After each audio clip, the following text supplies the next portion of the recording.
Portraits of Hugh Ambrose. Number 7863. The Poor Wit and the Rich Counsellor. A certain poor wit, being an hungered, did meet a well-fed counsellor. Marry, fool, quoth the counsellor, whither away? In truth, said the poor wag, in that I've eaten naught these 2 days, I do whither away, and that's right rapidly. The counsellor laughed hugely, ha ha ha ha ha ha ha, and gave him a sausage. The counsellor was easier to please than my new master, the lieutenant. Oh, I would like to take post under that counsellor. Ah, 'tis but melancholy mumming when poor heartbroken jilted Jack Point needs turn to Hugh Ambrose for original light humour. Ah, Master Point. Ha! Friend jailer, jailer that wast, jailer that shalt never be more, jailer that jailed not or that jailed, if jail he did so unjailery that 'twas but jerry jailing, or jailing in joke, though no joke to him who, by unjailor-like jailing, did so jeopardize his jailership. Come, take heart, smile, laugh, wink, twinkle, you tormentor that tormentest none, you racker that rackers not, you pincher out a place. Come, take heart and be merry as I am. As I am. Aye, it's well for you to laugh. You have a good post, and have cause to be merry. Cause? Have we not all cause? Is not the world a big butt of humour into which all who will may drive a gimlet? See, I am a salaried wit. And is there aught in nature more ridiculous? A poor, heartbroken man who must needs be merry or he'll be whipped, who must rejoice lest he starve, who must jest you, jibe you, quip you, crank you, rack you, riddle you from hour to hour, from day to day, from year to year, lest he dwindle, perish, starve, pine, and die. Why, when there's naught else to laugh at, I laugh at myself till I ache for it. Yet I have often thought that a jester's calling would suit me to a hair. You? Would suit you, your death's head and crossbones. Aye, I have a pretty wit. A light airy choice and wit spiced with anecdotes of prison cells and the torture chamber. Oh, a very delicate wit. I've tried it on many a prisoner, and there been some who smiled. Now it is not easy to make a prisoner smile, and it should not be difficult to be a good jester, seeing that you are one. Difficult, nothing easier. Nothing easier. Attend, and I shall prove it to you.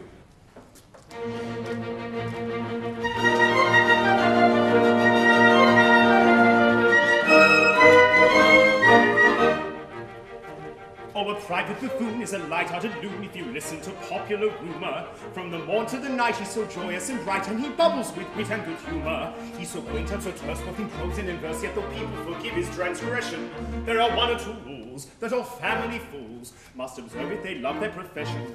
There are one or two rules, half a dozen maybe, that all family fools of whatever to be must observe if they love their profession. If you wish to succeed as a jester, you'll need to consider each person's auricular. What is more like a B would quite scandalize C, because C is so very particular. And D may be dull, and E's very thick skull is as empty and brains as a ladle, while F is F sharp, and will cry with a carp that he's known your best joke from his cradle. When your humour they flout, you can't let yourself go, and it does put you out when a person says, "Oh, I have known that old joke from me cradle." If your master is surly from getting up early and tempers are short in the morning, an inopportune joke is enough to provoke him to give you at once a month's warning. Then if you refrain, he is at you again, cause he likes to get value for money. He will ask then and there, with an insolent stare, if you know that you're paid to be funny. It adds to the task of a merryman's place when your principal asks with a scowl on his face, if you know that you're paid to be funny. Comes a bishop, maybe, or a solemn DD, oh beware of his anger provoking. Better not pull his hair or stick pins in his chair, he don't understand practical joking. If the jest that you crack have an orthodox smack, you may get a bland smile from these sages. But should they by chance be imported from France, half a crown is docked out of your wages. It's a general rule, though you're zealously French, if a family fool cracks a joke that's too French, half a crown is docked out of your wages. Though your head it may rack from a bilious attack and your senses be too big, you're losing. Don't be mopey and flat, they don't find you for that if you're properly quaint and amusing. Though your wife ran away with a soldier that day and took with her your trifle of money, bless your heart, they don't mind. They're exceedingly kind. They don't blame you as long as you're funny. It's a comfort to feel if your party should feel, though you suffer a deal, they don't mind it a bit. They don't blame you as long as you're funny.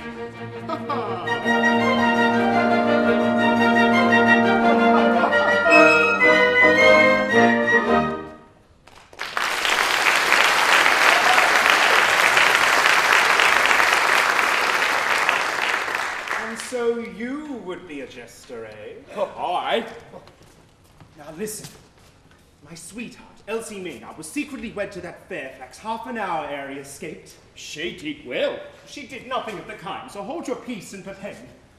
Now while he lives, she is dead to me, and I to her. And so, my jibes and jokes notwithstanding, I am the saddest and sorriest dog in England. You are a very dull dog indeed. Now, if you will swear that you shot this Fairfax while he was trying to swim across the river, it needs but the discharge of an arquebus on a dark night, and that he sank and he was seen no more, I'll make you the very Archbishop of Jesters, and that in 2 days' time. Now what do you say? I am to lie? Heartily. But your lie must be a lie of circumstance, which I will support with the testimony of eyes, ears, and tongue. And you will qualify me as a jester? As a jester among jesters, I will teach you all my original songs, my self-constructed riddles, my own ingenious paradoxes. Nay, more, I will reveal to you the source whence I get them. Now, what do you say? Why, if it be but a lie you want of me, I hold it cheap enough. And I say, yes, it is a bargain.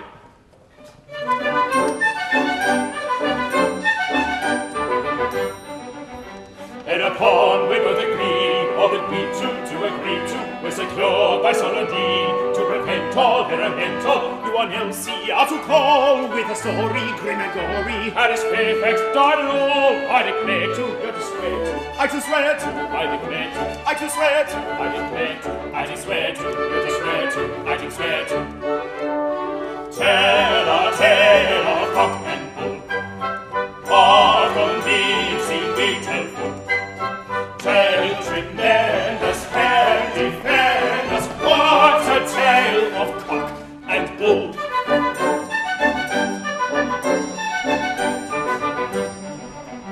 In return for your part, I am making undertaking to instruct in the art, but raising, under raising of a jester, jesting free, proposition, high ambition, and a lively one I'll be. Like a wagging, never flagging, like a wagging, never flagging, like a wagging, never flagging, like a flagging, like a flagging, never flagging. Tell a tale of cock and bull, often beams in detail full.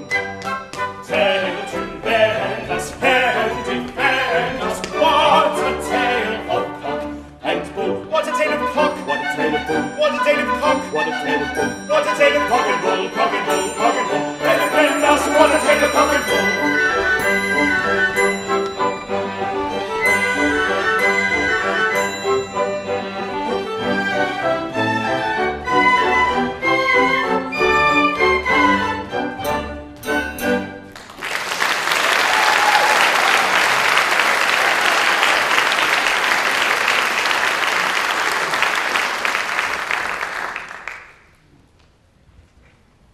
2 days gone and no news of poor Fairfax. The dolts! They look for him everywhere save within a dozen yards of his dungeon. So I am free. Oh, free but for the cursed haste with which I hurried headlong into the bonds of matrimony with heaven knows whom. As far as I remember, she should have been young. But even had not her face been covered by her kerchief, I doubt whether, in my then plight, I should have taken much note of her. Free. Bah! The Tower bonds were but a thread of silk compared with these conjugal fetters which I, fool that I was, placed upon mine own hands. From the one I broke readily enough. How to break the other?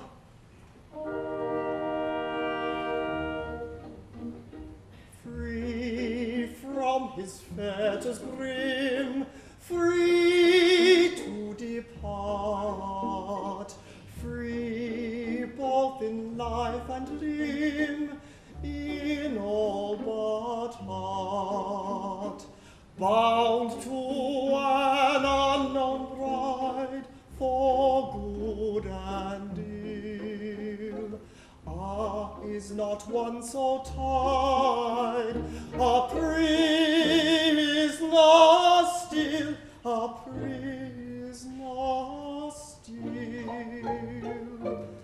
Ah, is not one so tied? A prisoner still.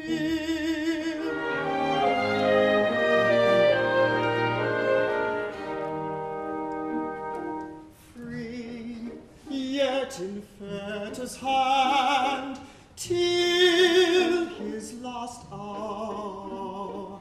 Gyves that no smith can weld, no brass devour.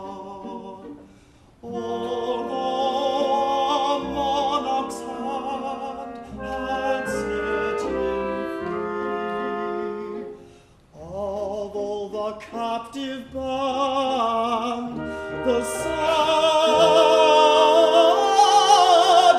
he, the saddest he. All the captive band, the saddest, saddest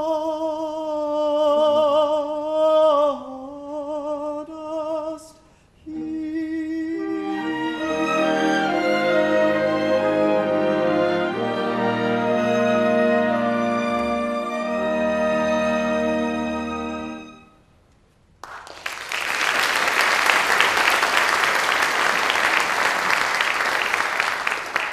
Well, Sergeant Mellon, and how fares your pretty charge, Elsie Maynard? Well enough, sir. She is quite strong again and leaves us tonight. Thanks to Dame Carruthers' kind nursing, eh? Aye, deuce take the old witch. It was a sorry trick you played on me, sir, to bring the fainting girl to me. It gave the old lady an excuse for taking up quarters in my house. For the last 2 years, I've shunned her like the plague. Another day of it, and she'd have married me. Good Lord, here she comes again. I'll e'en go. Nay, Sergeant Bell, don't go. I have something of great import to say to you. It's coming. In faith, I think I'm not wanted here. Nay, Master Leonard, I've naught to say to your father that his son may not hear. True, I am one of the family. I had forgotten. 'Tis about this Elsie Maynard, a pretty girl, Master Leonard. I, fair as a peach blossom. What then? She has a liking for you, or I mistake not. With all my heart. She's as dainty a little maid as you'll find in a midsummer day's march. Then be warned in time, and give not your heart to her. Oh, I know what it is to give my heart to one who will have none of it. Aye, she knows all about that. And why is my boy to take heed of her? She's a good girl, Dame Carruthers. Good enough for aught I know, but she's no girl. She's a married woman. A married woman? Tush, old lady. She's promised to Jack Point, the lieutenant's new jester. Tush in your teeth, old man. As my niece Kate sat by her bedside today, this Elsie slept. And as she slept, she moaned and groaned and turned this way and that way. And how shall I marry one I have never seen? Quote she, then 100 crowns. Quote she, then is it certain he will die in an hour? Quote she, then I love him not, and yet I am his wife. Quote she, is it not so, Kate? Aye, aunt, 'tis even so. And you saw all of this? Aye, sir, for I wrote it all down in my tablets. Now mark my words. It was of this Fairfax that she spake. And here's her husband, or I'll swallow my kirtle. Is it true, sir? True. Why, the girl was raving. Why should she marry a man who had but an hour to live? Marry? There'd be those who would marry but for a minute, rather than die old maids. Aye, and I know one of them.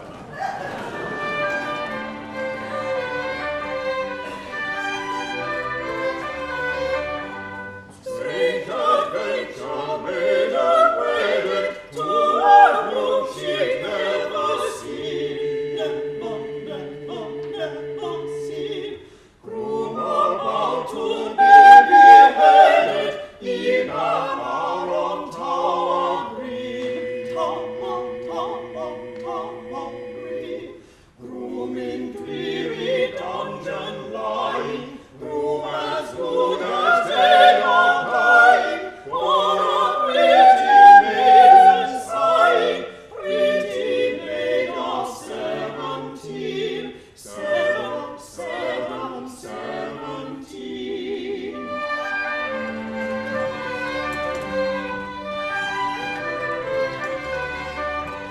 Strange adventure that we're trolling, modest maid and gallant groom. Gallant groom. While the funeral bell is tolling, tolling, bimba boom. Bimba boom. Modest maiden will not tarry, though but 16 years she carry. She must marry, though the altar be a tomb. Tower tomb.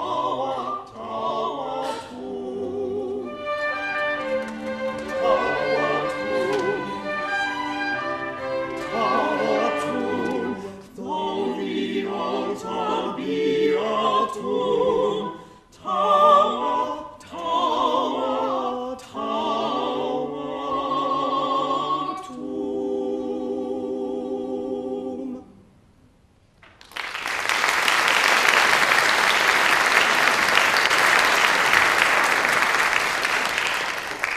So, my mysterious bride is no other than this winsome Elsie. By my hand, 'tis no such ill plunge in fortune's lucky bag. I might have fared worse with my eyes open. But she comes. Now to test her principles. 'Tis not every husband who has a chance of wooing his own wife. Mistress Elsie, Master Leonard. so you leave us tonight? Yes, Master Leonard. I have been kindly tended, and almost fear I'm loath to go. And this Fairfax, were you glad when he escaped? Why, truly, Master Leonard, it is a sad thing that a brave and gallant gentleman should die in the very fullness of his life. Then when you fainted in my arms, it was for joy at his safety. It may be so. I was highly wrought, Master Leonard. I am but a girl, and so, when I'm highly wrought, I faint. Now, do you know, I am consumed with a parlous jealousy. You? And of whom? Why, of this Fairfax, surely. Of Colonel Fairfax. I? Shall I be frank with you? Elsie, I love you, ardently, passionately. Elsie, I have loved you these 2 days. which is a long time. And I would fain join my life to yours. Master Leonard, you are jesting. Jesting? Oh, may I shrivel into raisins if I jest. I love you with a love that is a fever, with a love that is a frenzy, with a love that eats up my own heart. What do you say? You won't let my heart be eaten up, will you? Oh, mercy, what am I to say? Do you love me, or have you been insensible these 2 days? I love all brave men. Nay, there is love in excess. I thank heaven there are many brave men in England, but if you love them all, I withdraw my thanks. I love the bravest best. But, sir, I may not listen. I am not free. I am a wife. You? A wife? Who? His name, his hours are numbered. Nay, his grave is dug and his epitaph set up. Come, his name. Oh, sir, keep my secret. 'Tis the only barrier that fate could set up between us. My husband is none other than Colonel Fairfax. The greatest villain unhung. The most ill-favored, ill-mannered, ill-natured, ill-omened, ill-tempered dog in Christendom. 'Tis very like. He's naught to me, for I never saw him. I was blindfolded, and he was to have died within the hour. And he did not die, and I am wedded to him. My heart is broken. He was to have died, and yet he did not die? Oh, the scoundrel. The perjured, traitorous villain. You should have insisted on his dying first. To be sure, 'tis the only way with these Fairfaxes. I now wish I had. A fig for this Fairfax. Be mine. He will never know. He dares not show himself, and if he does, what are you to him? Oh, fly with me, Elsie. We will be married in the morning, and you will be the happiest wife in all England. Master Leonard, I'm amazed. Is it thus that brave soldiers should speak to poor girls? Oh, for shame, for shame. I am wedded nonetheless because I love not my husband. I'm a wife, and I've a duty. And oh, your words terrify me. They are not honest. They are wicked words, and unworthy of your great and brave heart. Oh, for shame, for shame. Nay, Elsie, I did but jest. I spoke but to try you.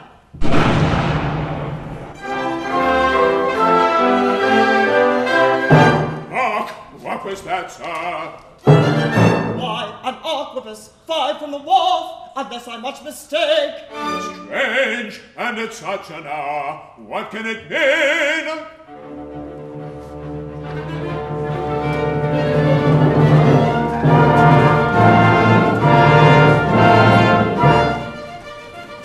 Now what can that have been?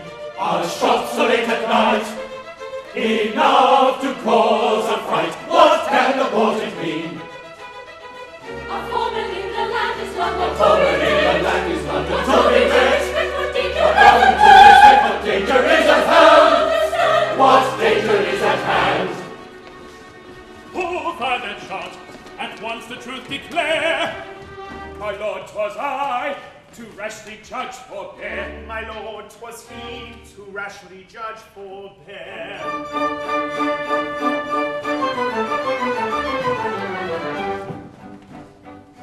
Like a ghost his vigil keeping, Or a spectre or a pall, I beheld a figure creeping. I should rather call it crawling. He was creeping, He was crawling. He was creeping, creeping, Crawling. He was creeping, He was crawling. He was creeping, creeping, Crawling. Not a moment's hesitation, I myself upon him flung, with a hurried exclamation to his draperies I hung. Then we closed with one another in a rough and tumble smother. Colonel Fairfax and no other was the man to whom I clung. Colonel Fairfax and no other, Colonel Fairfax and no other, Colonel Fairfax and no other was the man to whom he clung. After mighty tug and tussle, It resembled more a struggle. he by dint of longer muscle, Or by some infernal juggle. from my clutches quickly sliding, I should rather call it slipping. with a view no doubt of hiding, Or escaping to the shipping. with a gust and with a quiver, I describe it more a shiver. down he dived into the river, and a vessel to sweep. It's a master with a shiver, with a gust and with a quiver. Down he dived into the river. It was very real of him. Ingenuity is catching with a view, my king, of pleasing arquebuses such as snatching. I should rather call it seizing. With an ounce to an head, I dispatch it through the head. With an ounce to a head, he dispatched it through the head. I discharge it without winking, little time I lost in thinking. Like a stone I saw him sinking, I should say a lump of lead. He discharged it without winking, little time he lost in thinking. Like a stone I saw him sinking, I should say a lump of lead. Like a stone, the boy I said, like a heavy lump of lead. Like a stone, the boy I said, like a heavy lump of lead. Anyhow, the man is dead, with a stone, a lump of lead. Anyhow, the man is dead, with a stone, a lump of lead. Arquebuses every season, with the furies they got busy. Arquebuses every season, with the furies they got busy. With a shot into the head, and it's very, very dead. And it passes very easy, with a stone, a lump of lead. And it's very, very sudden, and it's very, very dead. The river must be dragged, no time be lost. The body must be found at any cost. To this attend, without undue delay, then set to work with what dispatch ye may. Yes, yes, we'll set to work with what dispatch we may.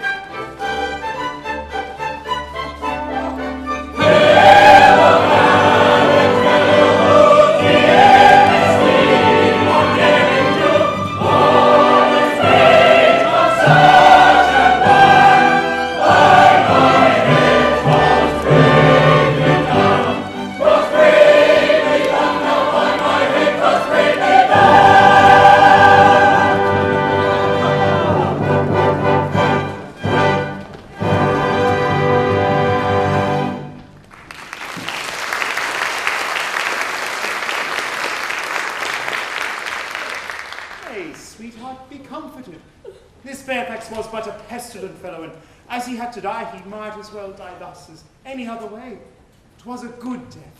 Still, he was my husband, and had he not been, he was nevertheless a living man. And so by your leave, my tears may flow unchidden, Master Point. And you saw all of this? Aye, with both eyes at once, this and that. The testimony of one eye is naught, he may lie, but when it is corroborated by the other, it is good evidence that none may gainsay, and here are both present in court, ready to swear to him. But are you sure it was Colonel Fairfax? Saw you his face? Aye, and a plaguey face it was too. A very hangdog face, a felon face, a face to fright the headsman himself and make him strike awry. Oh, a plaguey bad face, take my word. How they laugh. 'Tis ever thus with simple folk, and accepted wit has but to say, pass the mustard, and they roll their ribs out. If ever I come to life again, you shall pay for this, Master Point. Now, Elsie, you are free to choose again. So behold, me. I am young and well-favoured. I have a pretty wit. I can jest you, jibe you, quip you, crank you. Hush, man! You know not how to woo. 'Tis not to be done with time-worn jests and threadbare sophistries, with quips, conundrums, rhymes, and paradoxes. 'Tis an art in itself, and must be studied gravely and conscientiously.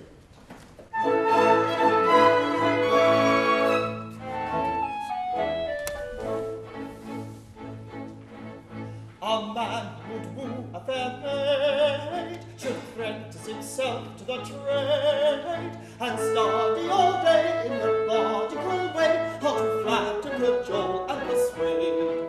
He should apprentice himself at 14, and practice from morning to eve. And when he's of age, if he will all engage, he should capture the heart of a queen, the heart of a queen. It is purely a matter of skill, which all may attain if they will. But every jockey must study the man if he wants to make sure he's deep, if he wants to make sure of his deal.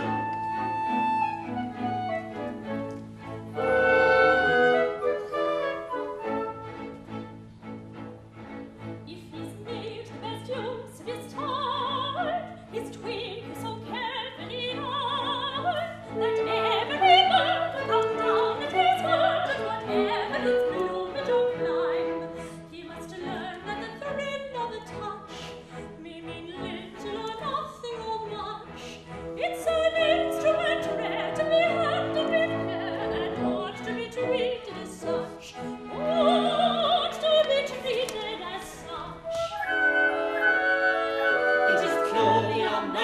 skill, which all may attain if they will. But every Jack he must study the knack if he wants to make sure of his Jill. If he wants to make sure of his Jill.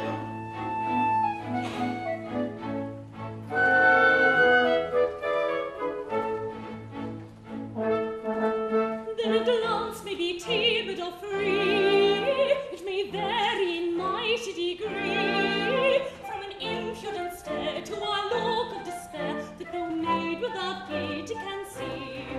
And a glance of despair is no guide, it may have its ridiculous side, it may draw you a tear, or a box on the ear.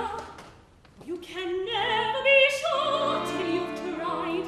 Never be sure till you've tried. It is purely a matter of skill, which all may attain if they will. But every Jack he must study the knack if he wants to make sure of his Jill. If he wants to make sure of his Jill. But every Jack must study the knack. But every Jack must study the knack if he wants to make sure of his Jill.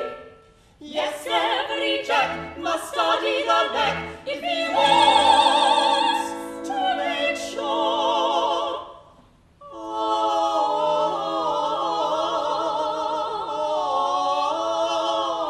of his Jill.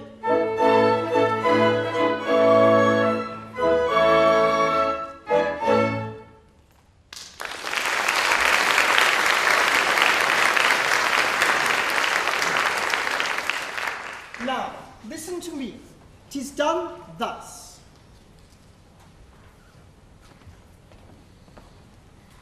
Mistress Elsie, there is one here who, as you know, loves you right well. That he does right well. He is but a man of poor estate, but he has a loving, honest heart. He will be a true and trusty husband to you, and if you will be his wife, you will lie curled up in his heart, like a little squirrel in its nest. 'Tis a pretty figure.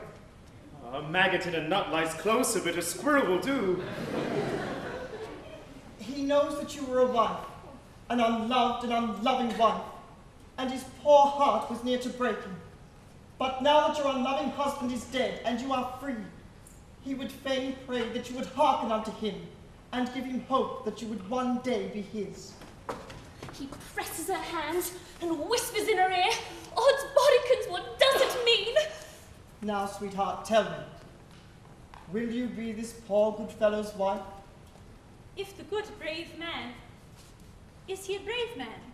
So men say. Oh, that's not true, but let it pass. If the good brave man will be content with a poor, penniless, untaught maid, Oh, widow, but let that pass. then I will be his loving wife, and that with my heart of hearts. My own dear love. Why, what's all this, brother? Brother, it is not seemly! Oh, I can't let that pass. Hold, enough, Leonard. An advocate should have his fee, but methinks you are overpaying yourself. Nay, that is for Elsie to say. I promised you I would show you how to woo, and herein lies the proof of the virtue of my teaching. Go thou and apply it elsewhere. When a wooer does a wooing, naught is truer than his joy. Maiden hushing all his suing, boldly blushing, bravely coy, bravely coy, boldly blushing. Oh, the happy days of doom. Oh, the happy days of doing, all the sighing and the suing, when a wooer goes a-wooing, oh, the sweets that never cloy. When a brother leaves his sister for another sister weeps, tears that trickle, tears that blister, tears not meekle, seas streams, tears that trickle, tears that blister. Oh, the doing and undoing. All the doing and undoing, all the sighing and the sewing, when a brother goes a-wooing, and a sobbing sister weeps. When a jester is outwitted, feelings fester, heart is led, food for fishes only fitted, jester wishes he was dead. Food for fishes only fitted, jester wishes he was dead. All the doing and undoing, all the sighing and the sewing, when a jester goes a-wooing, and he wishes he was dead.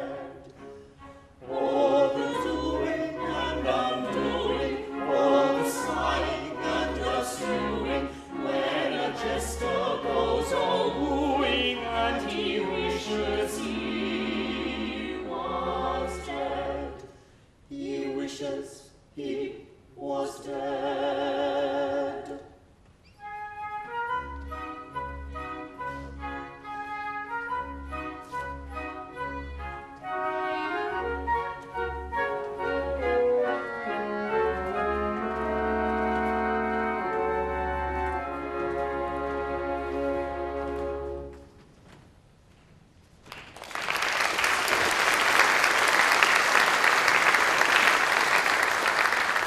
I helped that man to escape, and I've kept his secret and pretended I was his dearly loving sister, and done everything I could think of to make folk believe I was his loving sister.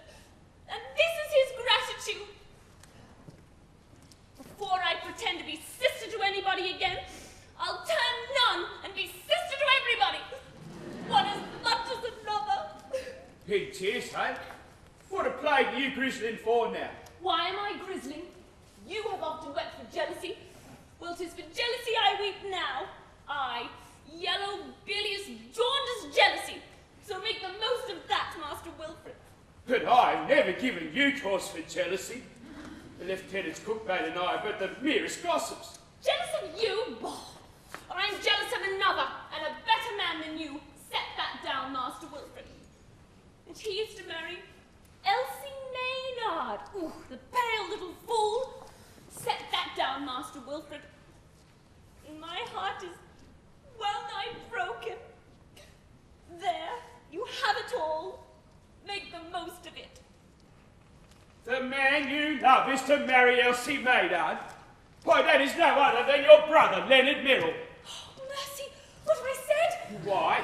What manner of brother is this, you lying little jade? Speak! Who is this man you've called brother and fondled and coddled and kissed with my connivance too? Oh, Lord, with my connivance! Ah, should it be his Fairfax? It is! It is this accursed Fairfax! It's Fairfax! Fairfax whom? Whom you have just shot through the head, and who lies at the bottom of the river. Oh, I may have been mistaken. We are but fallible mortals, the best of us. But I'll make sure. I'll make sure! Stay, one word. I think it cannot be Fairfax. Mind, I say I think. Because you have just slain Fairfax. But whether he be Fairfax or no Fairfax, he is to marry Elsie, and as you have shot him through the head, and he is dead, be content with that, and I will be your wife. Is that sure? Aye, sure enough, but there's no help for it. You are a very brute, but even brutes must marry, I suppose. My beloved. Phoebe! Rejoice, for I bring glad tidings. Colonel Fairfax's reprieve was signed 2 days since, but it was foully and maliciously kept back by Secretary Poltwhistle, who designed it should arrive after the colonel's death. It had just come to hand and is now in the lieutenant's possession. Oh, then the colonel is death of my life. Are you mad? Am I mad? Are we all mad? My dear, I'm well nigh crazed with joy. Come away from me, you hussy. You jade, you kissing, clinging cocktrice. As for you, sir, devil take you. I'll rip you like a herring for this. I'll skin you for it. I'll cleave you to the chine. Oh, Phoebe. Phoebe, who is this man? Oh, peace, fool. He's my brother. Another brother. Are there any more of them? Produce them all at once and let me know the worst. This is the real Leonard, dolt. The other was but his substitute. The real Leonard, I say, my father's own son. How do I know this? Has he brother writ large on his brow? I mistrust your brothers. You are but a false jade. Oh, now, Wilfred, be just. Truly, I did deceive you before, but it was to save a precious life, and to save it not for me, but for another. They are to be wed this very day. Is this not enough for you? Come, I am your Phoebe, your very own, and we will be wed in a year, or 2, or 3, at the most. Is that not enough for you? Phoebe, have you heard the brave news? Aye, Father. I'm nigh mad with joy. Why, what's all this? Oh, Father, he discovered our secret through my folly, and for the price of his silence. Phoebe's heart. Oh, dear, no. Phoebe's hand. It's the same thing. Is it? 'Tis pity, but the curtain had to be saved at any cost. And as thy folly revealed our secret, thy folly must e'en suffer for it. De Carruthers. So, this is a plot to shield this arch-fiend, and I have detected it. A word from me and 3 heads besides his would roll from their shoulders. Nay, Colonel Fairfax is reprieved. But if my complicity in his escape were known, plague on the old meddler, there's nothing for it. Hush, pretty one, such bloodthirsty words, you'll become those cherry lips. Oh. Sergeant Merrill! Why, look ye, Chuck, for many a month, I thought to myself now there's Snug-Lug saving up in that middle-aged bosom for someone, and why not for you? That's me, so take heart and tell her that's that's me, lovers, her, you, and, well, I'm a miserable old man, and I've done it, and that's me. But not a word about Fairfax. The price of your silence is... Merrill's heart? No, Merrill's hand. It's the same thing! Is it?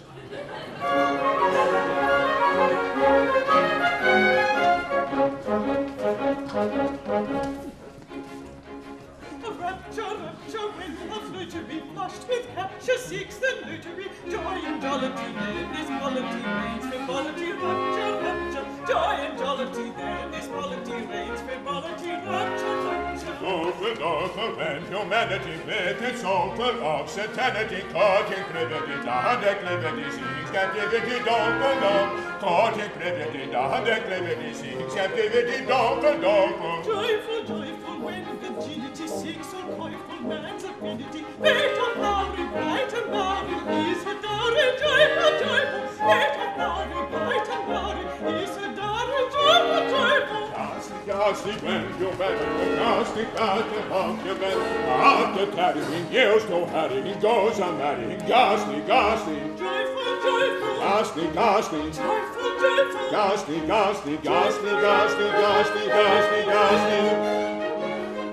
Dolphin, when humanity with its awful of satanity, caught in privity, down declivity, seeks captivity, caught in privity, down declivity, seeks captivity.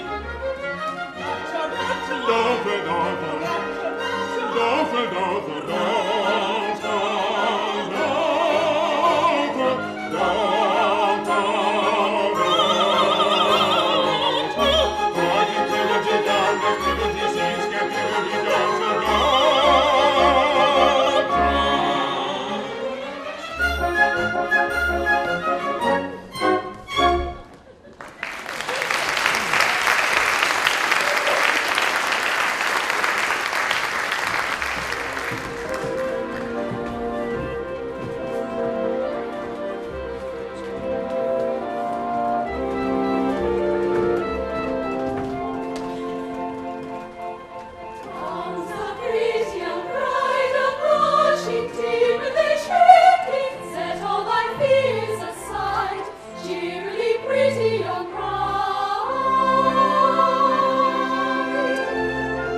to the news, good or ill, it is for thee to say.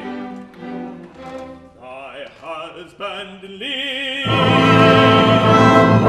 and he is free, and comes to claim his bride this very day.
to the moon by a lovelorn moon who fled from the mocking throng. Oh, it's the song of a merryman walking on, whose soul was sad and whose glance was glance, who sipped no song and who craved no crown as he sighed for the love of a lady.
trade, and study all day in the methodical way how to flatter, cajole, and persuade. He should practice himself at 14, and practice from morning to eve. And when he's of age, if he will all engage, he should capture the heart of a queen, the heart of a queen. It is purely a matter of skill, which all may attain if they will. But every jockey must study the knack if he wants to make sure of his G. If he wants to make sure of his G.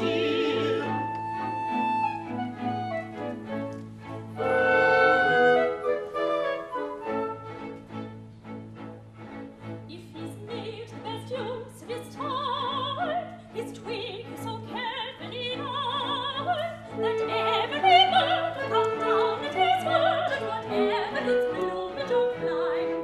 He must learn that the thrill of the touch may mean little or nothing or much. It's an instrument rare to be handled with care, and ought to be treated as such. Ought to be treated as such. It is purely a matter of skill, which all may attain if they will. But every jockey must study the knack if he wants to make sure of his G. If he wants to make sure